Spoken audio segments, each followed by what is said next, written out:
مقبوضہ کشمیر میں بھارت کے غاصبانہ قبضے کے خلاف تقریبات اور ریلیاں نکالی جا رہی ہیں۔ پاکستان کے مختلف شہروں میں ریلیاں نکال کر بھارتی جبر کے خلاف اقدامات کا مطالبہ کیا گیا۔ نیو یارک میں بھی تقریب کا انعقاد کیا گیا، جہاں پاکستانی مندوب منیر اکرم نے کشمیر میں بھارتی جبر پر روشنی ڈالی۔ مقبوضہ کشمیر میں بھارت کے غاصبانہ قبضے کے خلاف لائن آف کنٹرول کے دونوں اطراف ریلیاں نکالی جا رہی ہیں۔ اسلام آباد میں بھی شاعر دستور پر کشمیر پر بھارتی غیر قانونی تسلط کے خلاف ریلی نکالی گئی۔ سائرن بجا کر 1 منٹ کی خاموشی اختیار کی گئی۔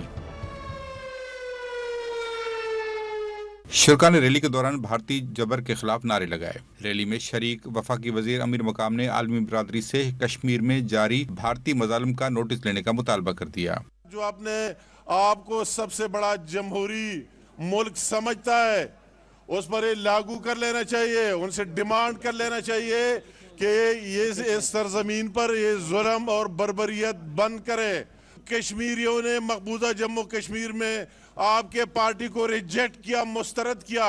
آپ کو اس سے سبق اپنے آپ کے خلاف ریفرینڈم سمجھ لینا چاہیے۔ لاہور میں بھی احتجاجی مظاہرہ کیا گیا۔ شرکاء نے کشمیر کو پاکستان کا اٹوٹ انگ قرار دیتے ہوئے بھارتی مظالم کے خلاف نعرے لگائے۔